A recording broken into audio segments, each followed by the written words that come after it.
ബഹുമാന്യരായ സഹോദരി സഹോദരന്മാരെ, ഇലാഹായ റബ്ബിന്റെ അപാരമായ അനുഗ്രഹത്താൽ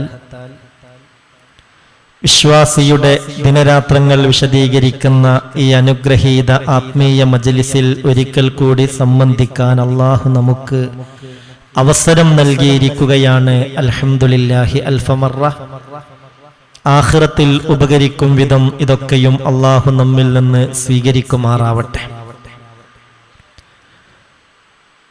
ഇസ്ലാം നിർദ്ദേശിക്കുന്ന ഭക്ഷണ മര്യാദകളാണ് നാം ഇപ്പോൾ വിശദീകരിച്ചു വരുന്നത്. നമ്മുടെ ഭക്ഷണക്രമം കേവലം മൃഗങ്ങൾക്ക് സമാനമായി മാറിക്കൂടാ. കിട്ടുന്നതൊക്കെ കഴിക്കുക, കിട്ടുമ്പോഴൊക്കെ കഴിക്കുക, അതെങ്ങനെയെങ്കിലും അകത്താക്കുക എന്ന ഒരു രീതി ശരിയല്ല. ഇസ്ലാമിനെ സംബന്ധിച്ചിടത്തോളം ഏത് കാര്യത്തിലും കൃത്യമായ നിർദ്ദേശങ്ങളുണ്ട്. ഓരോ കാര്യവും എങ്ങനെയാവണം, എങ്ങനെയാവരുത്, എന്തെല്ലാം ശ്രദ്ധിക്കണം, ഓരോ വിഷയത്തിലും വളരെ കൃത്യമായ മാർഗനിർദ്ദേശം ഖുർആൻ നൽകുന്നുണ്ട്. അതിന്റെ വിശദീകരണമായി അഷ്റഫുൽ ഖൽഖ് മുത്ത് മുഹമ്മദ് മുസ്തഫ സല്ലല്ലാഹു അലൈഹി വസല്ലമ തങ്ങൾ പഠിപ്പിച്ചിട്ടുണ്ട്. അതൊക്കെ പഠിച്ച് അതിനനുസരിച്ച് അള്ളാഹുവിന്റെ പ്രീതി ലക്ഷ്യമാക്കി മുന്നോട്ട് പോകലാണ് നമ്മുടെ ബാധ്യത. അപ്പോഴാണ് അള്ളാഹുവിന്റെ യഥാർത്ഥ അടിമകളിൽ നമ്മൾ ഉൾപ്പെടുന്നത്. അള്ളാഹു തൗഫീഖ് നൽകട്ടെ. എല്ലാവരും ആമീൻ പറഞ്ഞേക്ക്. അള്ളാഹു തൗഫീഖ് നൽകട്ടെ. നമ്മുടെ കമന്റ് ബോക്സിലൂടെയൊക്കെ ഒരുപാട് മുഅ്മിനീങ്ങൾ ദുആ ചെയ്യാൻ പല കാര്യങ്ങളും എഴുതി അറിയിക്കുന്നുണ്ട്. അള്ളാഹുവേ, അവരുടെ ഉദ്ദേശങ്ങളൊക്കെ നിറവേറ്റി കൊടുക്കണേ റബ്ബേ. പ്രയാസങ്ങളൊക്കെ പരിഹരിച്ചു കൊടുക്കണമേ റബ്ബേ. ഓരോ പ്രാർത്ഥനയ്ക്കും മനസ്സറിഞ്ഞ് ആമീൻ പറയുന്നവർ, ആമീൻ എഴുതിവിടുന്നവർ എല്ലാവർക്കും നീ ബറക്കത്തും സ്വീകാര്യതയും നൽകണമേ റബ്ബേ. ഏതായാലും ഭക്ഷണത്തിന്റെ അദബുകൾ വിശദീകരിക്കുന്ന കൂട്ടത്തിൽ ഇന്നലെ നമ്മൾ പറഞ്ഞു, ഭക്ഷണത്തിലേക്ക് ഊതാൻ പാടില്ല. അത് ഭക്ഷണമാവട്ടെ വെള്ളമാവട്ടെ, അതിലേക്ക് ഊതൽ ശക്തമായ കറാഹത്താണ്. ചൂടാറാൻ വേണ്ടിയാണെങ്കിലും മറ്റുള്ള ഉദ്ദേശങ്ങൾക്ക് വേണ്ടിയാണെങ്കിലും ഭക്ഷണത്തിലേക്ക് ഊതരുത്. എന്നാൽ അള്ളാഹുവിന്റെ ഖുർആൻ ഓതിയിട്ട് ഊതിക്കൂടെ? ഖുർആൻ ഓതിയിട്ട് മന്ത്രിച്ചൂടെ? അത് ഊതാമെന്ന് മാത്രമല്ല, അതുകൊണ്ട് വലിയ ബറക്കത്താണ് ഉണ്ടാവുക. അതും ഇന്നലെ നമ്മൾ വിശദീകരിച്ചു. പ്രത്യേകിച്ച് സൂറത്തുൽ ഫാത്തിഹയൊക്കെ മന്ത്രിച്ച് അതുകൊണ്ട് വിഷമിറങ്ങിയ സംഭവം ഇമാം ബുഖാരി റളിയല്ലാഹു അൻഹു സ്വഹീഹുൽ ബുഖാരിയിൽ തന്നെ ഉദ്ധരിച്ചിട്ടുണ്ടല്ലോ. അപ്പോൾ റസൂലുള്ളാഹി തങ്ങൾ ഭക്ഷണത്തിലോ വെള്ളത്തിൽ ഊതരുത് എന്ന് പറഞ്ഞ ഹദീസ് ഉദ്ധരിച്ച് വെള്ളത്തിലേക്ക് മന്ത്രിക്കൽ ശിർക്കാണെന്ന് പറയുന്ന, അത് അനിസ്ലാമികമാണെന്ന് പറയുന്ന ചില ആളുകളുണ്ട്. അത് മഹാവിവരക്കേടാണ്. ആ ഊത്ത് റസൂലുള്ളാഹി തങ്ങൾ പഠിപ്പിച്ചത് ചൂടാറാൻ വേണ്ടി ഊതുന്നതിനെ കുറിച്ചാണ്, അല്ലാതെ ഖുർആൻ ഓതി മന്ത്രിക്കുന്നതിനെ കുറിച്ചല്ല. ആണെങ്കിൽ ഒരുപാട് ഹദീസുകൾ തള്ളേണ്ടി വരും. മഹാനായ സഅദ് ഇബ്നു അബീ വഖാസ് റളിയല്ലാഹു അൻഹു, സഹോദരാ ശ്രദ്ധിക്കണേ, സഹോദരി ശ്രദ്ധിക്കണേ, ഇമാം ബുഖാരി തങ്ങൾ ഉദ്ധരിച്ച ഹദീസാണ്. സഹാബികളിൽ ഒരു സംഘം ആളുകൾ ഒരു നാട്ടിലൂടെ യാത്ര പോവുകയാണ്. അപ്പോഴാണ് ആ ഗ്രാമത്തിൽ നിന്നൊരാൾ വന്ന് ചോദിച്ചുവല്ലോ, ഹൽ ഫീകും മിനർ റാഖി. അല്ല പ്രിയപ്പെട്ട സഹോദരങ്ങളെ, നിങ്ങളുടെ കൂട്ടത്തിൽ മന്ത്രമറിയുന്നവരാരെങ്കിലുമുണ്ടോ? ഈ സഹാബത്തിന്റെ വേഷവിധാനവും അവരുടെ സംസ്കാരവും രീതിയും കണ്ടപ്പോൾ ഒരു പ്രത്യേകതയുള്ള ആളുകളായി ആ നാട്ടുകാർക്ക് തോന്നി. അതുകൊണ്ട് കൂട്ടത്തിൽ ഒരാൾ വന്ന് ചോദിച്ചതാണ്, ഹൽ ഫീകും മിനർ റാഖി. നിങ്ങളുടെ കൂട്ടത്തിൽ മന്ത്രിക്കാൻ അറിയുന്നവരാരെങ്കിലുമുണ്ടോ? എന്തേ കാര്യമെന്നറിയോ? ഞങ്ങളുടെ ഗോത്രത്തലവനെ പാമ്പ് കടിച്ചിരിക്കുന്നു, ശരീരത്തിലേക്ക് വിഷം കയറിയിരിക്കുകയാണ്, ശരീരത്തിന്റെ ചില ഭാഗങ്ങളിലൊക്കെ ശക്തമായ നീല കളർ വന്നിരിക്കുന്നു, പല മരുന്നും പരിശോധിച്ചു, പക്ഷേ പരാജയപ്പെട്ടിരിക്കുകയാ. അതുകൊണ്ട് ഹൽ ഫീകും മിനർ റാഖി. നിങ്ങൾക്ക് മന്ത്രമറിയുമോ? അറിയുമെങ്കിൽ വന്ന് മന്ത്രിക്കണം. ഫന്തലഖ റജുലും മിൻഹും. ശ്രദ്ധിക്ക സഹോദരാ, ശ്രദ്ധിക്കണേ. ഹബീബായ നബി തങ്ങളുടെ സഹാബിമാരിൽപ്പെട്ട ഈ കൂട്ടത്തിൽപ്പെട്ട ഒരാൾ ഇയാളുടെ കൂടെ പോയി. അങ്ങനെ ചെന്ന് നോക്കുമ്പോ ഗോത്രത്തലവൻ വല്ലാത്ത വിഷമത്തിൽ കിടക്കുകയാണ്. ആ സമയത്ത് ഈ സഹാബി വര്യൻ പറഞ്ഞു, ആരാ സഹാബി എന്നറിയോ? മഹാനായ സഅദ് ഇബ്നു അബീ വഖാസ്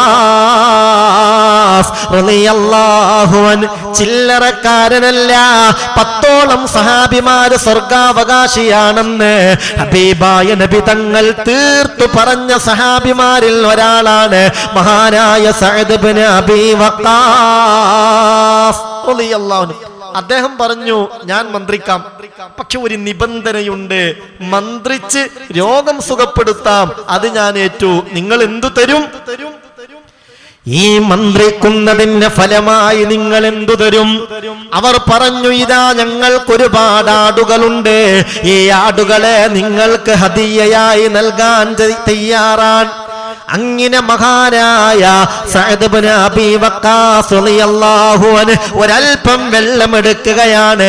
ഇലാഹായ റബ്ബിന്റെ വിശുദ്ധ ഖുർആനിലെ സൂറത്തുൽ ഫാത്തിഹ ആവർത്തിച്ചോതുകയാണ്. ആ വെള്ളത്തിലേക്ക് ഊതുകയാണ്, മന്ത്രിക്കുകയാണ്. അത് കൊടുക്കാൻ ആവശ്യപ്പെടുന്നു. സുബ്ഹാനല്ലാഹ്. മന്ത്രിക്കേണ്ടവർ മന്ത്രിച്ചു, മന്ത്രിക്കേണ്ടതുപോലെ മന്ത്രിച്ചു. ഇജാസത്തോടെ യുള്ള മന്ത്രമായിരുന്നു. അത്ഭുതമെന്ന് പറയട്ടെ, അയാൾക്ക് രോഗം ശിഫയായി. ഇത് ഇമാം ബുഖാരി റളിയല്ലാഹു അൻഹു സ്വഹീഹുൽ ബുഖാരിയിൽ ഉദ്ധരിക്കുന്ന ഹദീസാണ്. എന്താ ബുഖാരിക്ക് ഇത്ര വലിയ പ്രത്യേകത? ബുഖാരിക്ക് ഒരു പ്രത്യേകതയുണ്ട്. അസഹുൽ കുതുബി ബഅദ കിതാബില്ലാഹി സ്വഹീഹുൽ ബുഖാരി. അല്ലാഹുവിന്റെ വിശുദ്ധ ഖുർആൻ കഴിഞ്ഞാൽ ലോകത്തെ ഏറ്റവും സ്വീകാര്യയോഗ്യമായ കിതാബ് അത് ബുഖാരിയാണ്. അപ്പൊ സ്വാഭാവികമായും അൽഹംദുലില്ലാ ഇവർക്ക് ആശ്വാസമായി ആടിനെ പറഞ്ഞതിനേക്കാൾ കൂടുതൽ ആടിനെ കൊടുത്തു. സഅദ് ഇബ്നു അബീ വഖാസ് തങ്ങൾ സന്തോഷത്തോടുകൂടെ ആടിനെ സ്വീകരിച്ചു. അങ്ങനെ മറ്റുള്ളവരവിടെ കാത്തു നിൽക്കുന്നുണ്ട്. ഈ സംഘത്തിൽ നിന്ന് പോയതല്ലേ, സംഘം അവിടെ കാത്തു നിൽക്കുന്നുണ്ട്. സഅദ് ഇബ്നു അബീ വഖാസ് തങ്ങൾ കുറെ ആടിനായിട്ട് ഇങ്ങനെ വരുന്നുണ്ട്. അപ്പോൾ കൂടെയുള്ളവർ ചോദിച്ചു, അല്ല മനുഷ്യ, നിങ്ങൾക്ക് ഇതെന്തിന്റെ കേടാണ്? ഈ പറയുന്നത് ശ്രദ്ധിക്കണം. എന്ത് അപരാധമാണ് നിങ്ങൾ ചെയ്തിട്ടുള്ളത്?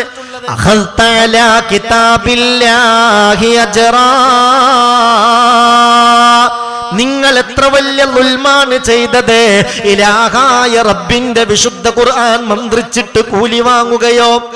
അല്ലാഹുവിന്റെ ഖുർആൻ ഓതിയിട്ടല്ലേ, ഫാത്തിഹ ഓതിയിട്ടല്ലേ നിങ്ങൾ മന്ത്രിച്ചത്? എന്നിട്ട് അതിന് നിങ്ങൾ കൂലി വാങ്ങുകയോ? ഇത് ശരിയല്ല. എത്രയും പെട്ടെന്ന് ഈ ആടിനെ നിങ്ങൾ അങ്ങോട്ട് കൊണ്ടുപോയി ഏൽപ്പിക്കണം. സഅദ് ഇബ്നു അബീ വഖാസ് തങ്ങൾ പറഞ്ഞു, ഞാനിത് അവർക്ക് കൊടുക്കില്ല. ഞാൻ ഖുർആൻ ഓതിയിട്ട് അതിനവർ എനിക്ക് തന്നതാണ്, ഞാൻ കൊടുക്കൂല എന്ന് പറഞ്ഞു. അവർ പറഞ്ഞു, പടച്ചോനെ, അള്ളാഹുവിന്റെ ഖുർആൻ ഓതിയിട്ട് കൂലി വാങ്ങിയ മനുഷ്യ, ഇത് ശരിയല്ല, ഇത് അപരാധാണ്. അതുകൊണ്ട് നിങ്ങളുമായി ഞങ്ങൾ സംസാരിക്കണമെങ്കിൽ മദീനയിലെത്തി മുത്തുനബിയോട് ഇതിന്റെ മസ്അല ചോദിച്ചിട്ട് അള്ളാന്റെ റസൂൽ ഓക്കെ പറഞ്ഞാലല്ലാതെ നിങ്ങളുമായി ഒരു ബന്ധവുമില്ല. ശരി, ആയിക്കോട്ടെ. അങ്ങനെ അവർ യാത്ര തിരിച്ചും മദീനയിലെത്തി. നേരെ ഹബീബായ മുത്തുളി മുഹമ്മദ് മുസ്തഫ സല്ലല്ലാഹു അലൈഹി വസല്ലമ തങ്ങളെ സമീപിച്ചു. ഹബീബായ നബിയോട് വലിയൊരു അപരാധം പോലെ കാര്യം പറഞ്ഞു. നബിയെ, സഅദ് ഇബ്നു അബീ വഖാസ് അഖദ അലാ കിതാബില്ലാഹി അജ്റാ. അല്ലാഹുവിന്റെ വിശുദ്ധ ഖുർആൻ ഓതിയിട്ട് കൂലി വാങ്ങിയിട്ടുണ്ട്. അരുതെന്ന് പറഞ്ഞിട്ട് അദ്ദേഹം സ്വീകരിച്ചില്ല. ഉടനെ മുത്തുനബി തങ്ങൾ ചോദിച്ചു, ഐനാ സഅദ് ഇബ്നു അബീ വഖാസ്? എവിടെ ആളെവിടെ? സഅദ് ഇബ്നു അബീ വഖാസ് തങ്ങൾ കൊണ്ടുവന്നു. കാര്യം പറഞ്ഞു, നബിയെ, ഞാൻ ഖുർആൻ ഫാത്തിഹ നന്നായി മന്ത്രിച്ചു, അങ്ങനെ അവരെനിക്ക് തന്ന ആടാണ്, ഞാൻ സ്വീകരിച്ചു. ഉടനെ മുത്തുറസൂൽ പറഞ്ഞു, ഇന്ന അഹഖമാ അഖദ്തും അലൈഹി അജ്റൻ കിതാബുല്ലാഹ്. ഇന്ന അഹഖമാ അഖദ്തും അലൈഹി അജ്റൻ കിതാബുല്ലാഹ്. കൂലി വാങ്ങാൻ ഏറ്റവും അവകാശപ്പെട്ടത് അത് അള്ളാഹുവിന്റെ ഖുർആൻ ഓതിയിട്ട് കിട്ടുന്നതാണ്. അതിന് വല്ലാത്ത ബറക്കത്താണ്. അതുകൊണ്ട് സഅദ് ഇബ്നു അബീ വഖാസ് ഇതിൽ നിന്ന് വല്ലതിനെയും നീ അറക്കുകയാണെങ്കിൽ അതിന്റെ ഒരു കുറകനിക്ക് തരണമെന്ന് ആ സഹാബികളെ സാക്ഷിയാക്കി ഹബീബായ മുത്തുളി മുഹമ്മദ് മുസ്തഫ സല്ലല്ലാഹു അലൈഹി വസല്ലം. ഇതൊക്കെ നമ്മൾ ആലോചിക്കണം, ഇതൊക്കെ നമ്മൾ ചിന്തിക്കണം. എന്തിനാണ് ഞാനിത് പറഞ്ഞെന്നറിയോ?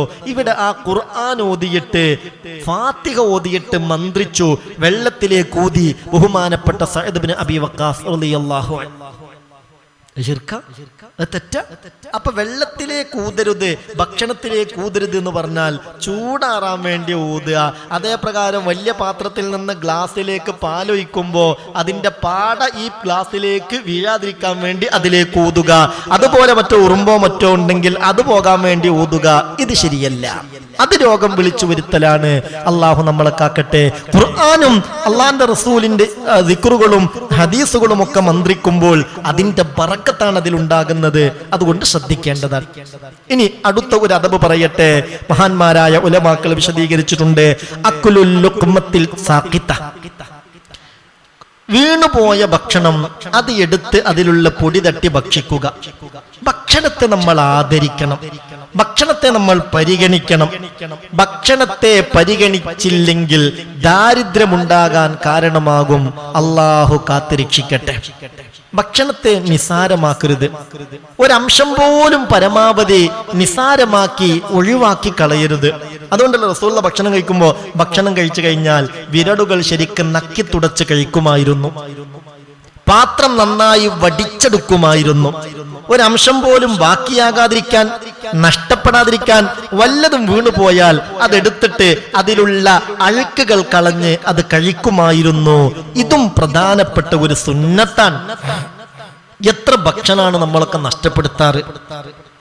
ഒരു പക്ഷേ ഇങ്ങനെയൊക്കെയുള്ള ഒരു ദാരിദ്ര്യവും ആകെ ഒരു പ്രതിസന്ധിയും, ഗൾഫിന്റെ പ്രതിസന്ധിയും ജോലിയുടെ പ്രതിസന്ധിയൊക്കെ നമുക്ക് വരാനുള്ള കാരണം ഭക്ഷണത്തിൽ വലിയ ആർഭാടം നമ്മൾ കാണിച്ചതാണോ എന്നും ചിന്തിക്കണം.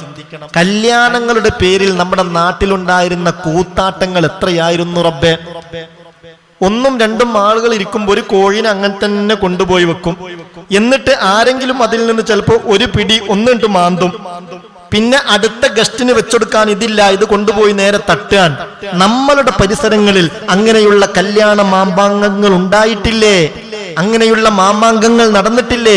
എത്ര എത്ര ഭക്ഷണാണ് റബ്ബേ വേസ്റ്റാക്കി കളഞ്ഞിട്ടുള്ളത്. അള്ളാഹുവിന്റെ ഒരു പരീക്ഷണമാണോ ഇത്? മതി, കല്യാണത്തിന് 20 ആള് എന്നുള്ള നിയന്ത്രണം വന്നു. 20-ൽ കൂടുതൽ ആളുകൾ കൂടിയാലും ആകെ പേടിയും ബേജാറും വെത്തപ്പാടും ആ നിലയിലായില്ലേ നമ്മുടെ കല്യാണങ്ങളൊക്കെ? അള്ളാഹുവിനൊക്കെ കുറഞ്ഞ സമയം മതി. ഇതൊക്കെ ഒരു പരീക്ഷണമായി കണ്ട് വിശ്വാസികൾ പാഠം ഉൾക്കൊള്ളണം. ഒരു നിലയിലും ഭക്ഷണത്തോട് അവഗണന, ഭക്ഷണത്തെ നിസാരമാക്കുന്ന സ്വഭാവവും രീതിയും നമ്മളിൽ ഉണ്ടാകരുത്. ഹദീസ് ശ്രദ്ധിക്കുക. أن رسول الله صلى الله عليه وسلم كان إذا أكل طعاما لعق أصابعه. അള്ളാഹുവിന്റെ റസൂൽ ഒരു ഭക്ഷണം കഴിച്ചു കഴിഞ്ഞാൽ ആ ഭക്ഷണം വിരലിൽ പറ്റിപ്പിടിക്കുന്ന തരത്തിലുള്ള ഭക്ഷണമാണെങ്കിൽ ലഇഖ അസാബിഅഹു, വിരലുകൾ ഈമ്പുമായിരുന്നു, നക്കി തുടച്ച് കഴിക്കുമായിരുന്നു. ഈ ഒരു സ്വഭാവം, ഭക്ഷണം കഴിച്ചിട്ട് വിരൽ നക്കി തുടക്കുന്ന ഒരു സ്വഭാവം നമ്മളിൽ ആർക്കെങ്കിലും ഇല്ലെങ്കിൽ അള്ളാന്റെ റസൂലിന്റെ സ്വഭാവമായിരുന്നു അത്. അതുകൊണ്ട് ആ സ്വഭാവം നമ്മൾ ശീലിക്കണം. സുന്നത്താൻ. കണ്ടിട്ടില്ലേ നിങ്ങൾ, ചില ആളുകൾ ഭക്ഷണം കഴിച്ചാൽ ഓരോ വിരലും ശരിക്ക് വായിലിട്ട് ഈമ്പും, നാവ് കൊണ്ട് നക്കി തുടക്കും. എന്റെ പ്രിയപ്പെട്ട സഹോദര സഹോദരി, അതൊക്കെ ഒരു സുന്നത്താണ് കേട്ടോ. അതിലൊന്നും ഒരു കുറവ് വിചാരിക്കരുത്. ചില ആളുകൾക്ക് ഇത് കേൾക്കുമ്പോൾ തന്നെ എന്താ ഇങ്ങനെയൊക്കെ പറയുന്നത്, ഈ വേർഡ് കേൾക്കുമ്പോൾ തന്നെ പ്രയാസം തോന്നുന്നുവല്ലോ എന്നൊക്കെ ചിന്തിക്കുന്നവരുണ്ടാകും. ഹബീബിന്റെ ചര്യയാണ് ഇത്. നമ്മുടെ ജീവിതത്തിന്റെ ഭാഗമായി മാറണം, മാറ്റണം. മക്കളെ ശീലിപ്പിക്കണം. ഭക്ഷണ മര്യാദയിൽ ഇതൊക്കെ ഉണ്ടാവണം. അള്ളാഹു തൗഫീക്ക് നൽകട്ടെ. എന്നിട്ട് ഹബീബ് പറയും, ഇദാ സഖത്തത് ലുഖ്മത്തു അഹദികും ഫലയുമിത് അൻഹല്ലദാ ഫലയകുൽഹാ. നിങ്ങളിൽ ഒരാൾ ഭക്ഷണം വിളമ്പുമ്പോഴോ കഴിക്കുമ്പോഴോ അതിൽ നിന്ന് വല്ലതും വീണുപോയാൽ അതെടുത്തിട്ട് അതിലായ അഴുക്കുണ്ടെങ്കിൽ അത് മാറ്റിയിട്ട് അത് കഴിച്ചുകൊള്ളട്ടെ. ഭക്ഷണം കണ്ട് വിളമ്പുമ്പോൾ കുറച്ച് വീണതട കിടക്കട്ടെ എന്നല്ല, അത് എടുക്കുക. അഴുക്കുണ്ടെങ്കിൽ ആ അഴുക്ക് തട്ടിമാറ്റാൻ പറ്റുന്നതാണെങ്കിൽ തട്ടിമാറ്റാം. എന്നിട്ട് ഫൽയകുൽഹാ, അത് കഴിക്കട്ടെ. വലാ യദഅഹാ ലിശ്ശൈത്വാൻ, അത് നിങ്ങൾ പിശാചിന് ഉപേക്ഷിച്ചു കൊടുക്കല്ല. നിങ്ങളത് ഒഴിവാക്കിയാൽ കഴിക്കുന്നത് പിശാചാണ്, വിജയിക്കുന്നത് ശൈത്വാനാൻ. വഅമറനാ, മാത്രമല്ല മുത്തുനബി ഞങ്ങളോട് കൽപ്പിക്കുകയും ചെയ്തിട്ടുണ്ട്, അന്നസ്ലുതൽ ഖിസ്അത, ഭക്ഷണം കഴിച്ച ഖസ്അത്ത്, ആ പാത്രം ഉണ്ടല്ലോ, അത് നന്നായി വടിച്ച് കഴിക്കാൻ മുത്തുനബി ഞങ്ങളോട് പറഞ്ഞിട്ടുണ്ട്. ഒരൽപ്പം പോലും വേസ്റ്റ് ആവരുത് എന്നർത്ഥം. എന്നിട്ട് ഫഖാല, ഒരു വാക്കും കൂടെ പറഞ്ഞു, ഫഇന്നകും ലാ തദ്റൂന ഫീ അയ്യി തുആമികും ബറകാ, നിങ്ങളുടെ ഭക്ഷണത്തിൽ എവിടെയാണ് ബറക്കത്തുള്ളതെന്ന് നിങ്ങൾക്കറിയില്ല, അതുകൊണ്ട് മുഴുവനായും കഴിക്കണേ എന്ന് ഖാല റസൂലുള്ളാഹി സ്വല്ലല്ലാഹു അലൈഹി വസല്ലം. ഏതിലാണ് ബറക്കത്ത്, എവിടെയാണ് ബറക്കത്ത്, അത് നിങ്ങൾക്കറിയില്ല, അതുകൊണ്ട് നിങ്ങൾ മുഴുവനായും കഴിക്കണേ എന്ന് മഹാനായ മുത്ത് മുഹമ്മദ് മുസ്തഫ സല്ലല്ലാഹു അലൈഹി വസല്ലം. ആ കാര്യങ്ങളൊക്കെ ശ്രദ്ധിക്കുന്ന ചിലരെങ്കിലും നമുക്കിടയിലുണ്ട്, ഉണ്ടായിരുന്നു.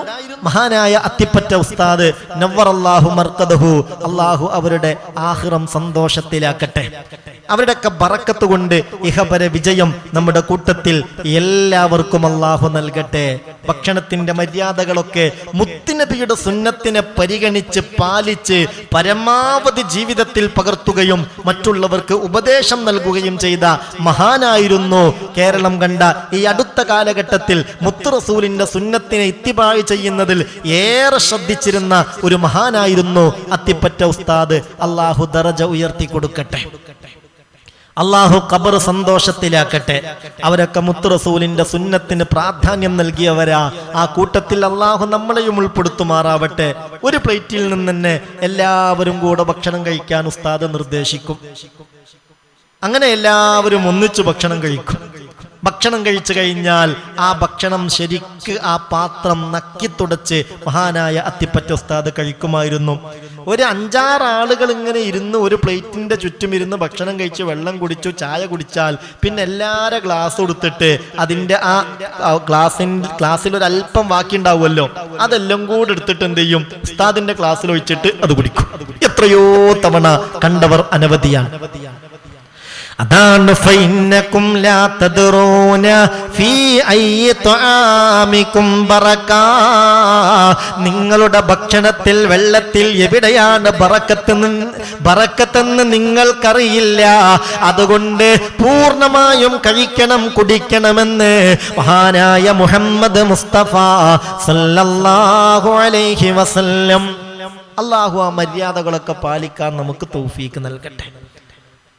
അക്രിമുൽ ഖുബ്സ, പത്തിരിയെ അനുബന്ധ ഭക്ഷണങ്ങളെ നിങ്ങൾ ബഹുമാനിക്കൂ. ഫഇന്നല്ലാഹ തആല അക്രമഹു, അതിനെ അല്ലാഹു ബഹുമാനിച്ചിട്ടുണ്ട്. അല്ലാഹു ബഹുമാനിച്ചതിനെ നിങ്ങൾ നിന്ദിക്കരുത്. നിന്ദിച്ചാൽ ഈ നിഅമത്ത് അല്ലാഹു ഉയർത്തിക്കൊണ്ടുപോകും. അനന്തരഫലം നിങ്ങൾക്ക് ദാരിദ്ര്യമായിരിക്കുമെന്ന് മുഹമ്മദ് മുസ്തഫ സല്ലല്ലാഹു അലൈഹി വസല്ലം. അല്ലാഹു കാക്കട്ടെ. ആമീൻ പറഞ്ഞേക്ക്. ഉറങ്ങല്ലേ, അള്ളാഹു കാത്തിരക്ഷിക്കട്ടെ. ഇതൊക്കെ ജീവിതത്തിൽ ഉപകരിക്കുന്ന ഒരു ഇൽമാക്കി അള്ളാഹു മാറ്റട്ടെ. വെറും ചെല്ലലും പാടലും മാത്രം പോരാ, അതാണ് ഈ പറഞ്ഞതിന്റെ അർത്ഥം. ഓരോ ദിവസവും ഇന്ന ദിക്ർ ചൊല്ലി, ഇന്ന സലാത്ത് ചൊല്ലി, ഇങ്ങനെ ഓതി വരി എന്ന് പറയുന്നുണ്ടല്ലോ, ഓതലും പാടലും മാത്രല്ല, ഈ സുന്നത്തുകളും കൂടെ അർഹിക്കുന്ന ഗൗരവത്തോടുകൂടെ നമ്മൾ ശ്രദ്ധിക്കുമ്പോൾ പ്രവൃത്തിയിലും ദീനായി, പ്രവൃത്തിയിലും വേണം ദീൻ, വാക്കിലും വേണം ദീൻ. അല്ലാഹു റബ്ബുൽ ഇസ്സത്ത് തൗഫീഖ് നൽകട്ടെ. അങ്ങനെയാകുമ്പോ ഒന്ന് നല്ല പോലെ നിയ്യത്ത് നന്നാക്കി ശ്രദ്ധിച്ചാൽ അള്ളാഹുവിന്റെ ഔലിയാക്കളെ കൂട്ടത്തിൽ നമ്മളും പെടും. എന്തേ നമുക്ക് അള്ളാഹുവിന്റെ ഔലിയാക്കളെ കൂട്ടത്തിൽ പെട്ടൂടെ? അള്ളാഹ്ക്ക് ഇഷ്ടമില്ലാത്ത കാര്യങ്ങളൊക്കെ ഒഴിവാക്കുക, ഇഷ്ടമുള്ള കാര്യങ്ങൾ വാക്കും പ്രവർത്തികളും കൊണ്ട് വർദ്ധിപ്പിക്കുക, റബ്ബിന് വേണ്ടിയാണ്ട് ജീവിക്കുക, അള്ളാഹ് എന്ന ചിന്ത മാത്രം കൽബിലുണ്ടാവുക. അതല്ലേ ഔലിയാക്കളുടെ അടയാളം? ദുനിയാവിനേക്കാൾ ആഖിറത്തിന് വില കൽപ്പിക്കുക. ആ മൈൻഡോടുകൂടെ ഈ കാര്യങ്ങളൊക്കെ ചെയ്താൽ ആ വിലായത്തിന്റെ പദവിയിലെത്താൻ എന്തേ നമുക്കും കഴിയില്ലേ? അള്ളാഹു തൗഫീഖ് തരട്ടെ. അള്ളാഹു നമ്മളെ തെരഞ്ഞെടുക്കട്ടെ. എൻ്റെ മുഅ്മിനീങ്ങളെ, ഈ പറയുന്ന കാര്യങ്ങളൊക്കെ ശ്രദ്ധിച്ചാൽ നമ്മൾ രക്ഷപ്പെടും. രക്ഷപ്പെടാൻ ഇത് മതിയാകും. അള്ളാഹു തൗഫീഖ് നൽകുമാറാവട്ടെ.